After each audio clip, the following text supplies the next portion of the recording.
Our topic today is about cell membrane function.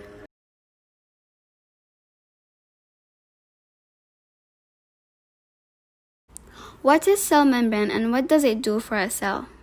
A cell membrane is a double layer of phospholipids and proteins that surrounds the cell and controls the movement of materials to and from its outer environment. And the main role of the cell membrane is to control what comes in and goes out of the cell.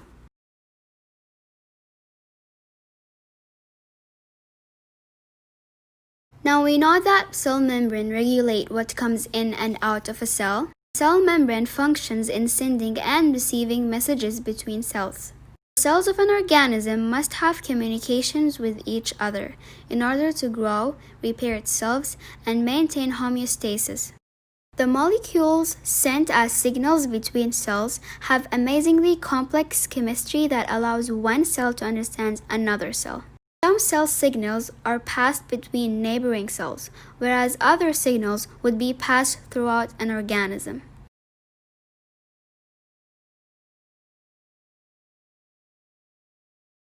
We have learned before that cell membrane is made of lipids. The lipids in the cell membrane prevent the cell from dissolving in water. Each phospholipid is made of two parts, a lipid with two nonpolar fatty acid chains and a polar head that contains a phosphate group.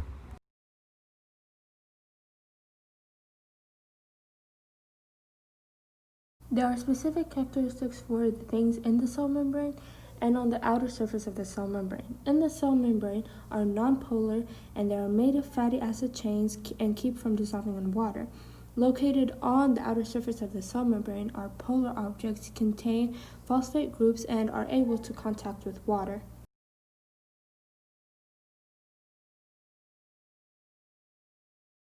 The ability of a membrane to allow materials to pass through is called permeability.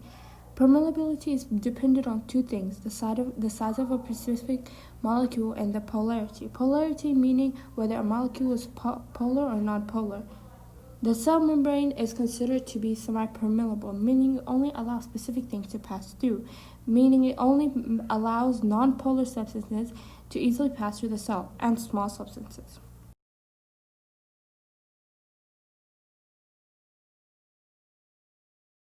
Okay, but what is a cell membrane?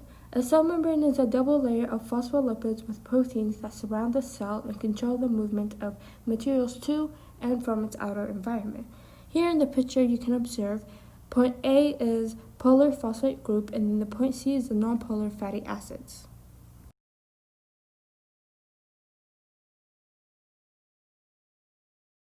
You may be wondering, since the cell membrane is considered semi-permeable, how do the bigger and polar molecules pass through?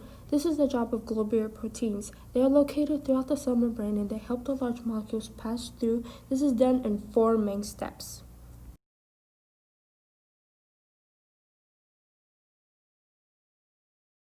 First, small signaling molecules can bind to some membrane proteins, sending a signal to the inside of the cell that it's time to do something.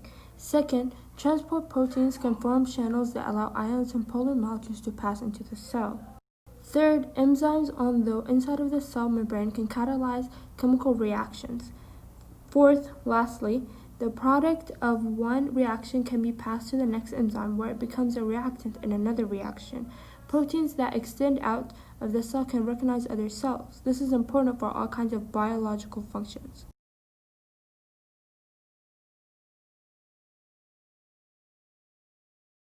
You may or may not know this, but the cell membrane is considered flexible. In fact, the phospholipids and proteins in the cell membrane move a lot, though only in one direction. But why is it important for sections of the cell membrane to move back and forth instead of up and down? Substances that need to be inside the cell could then be on the outside. This would leave a hole and the cell could not regulate what entered. Some proteins need to span the membrane and to be both inside and out.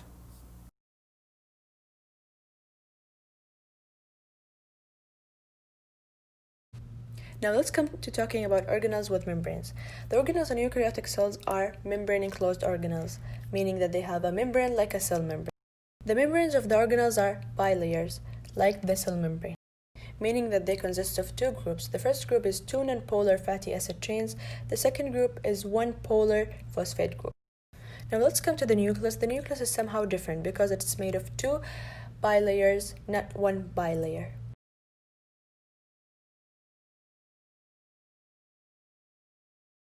Okay, so now let's come to know about some informations.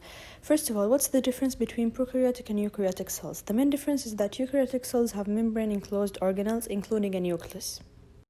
Second, how would a double membrane around the nucleus be useful?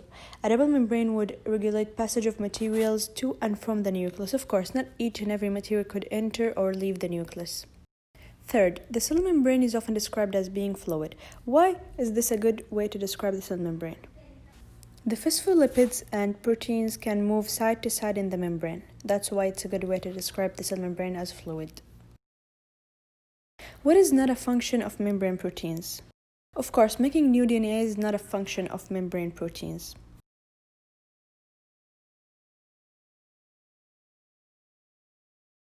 Let's come to revising the main points about cell membrane. Cell membranes are dynamic fluid barriers around the cell, and cell membranes are semi-permeable. Lastly, different proteins in the cell membrane have different functions. And here you can see the structure of the cell membrane.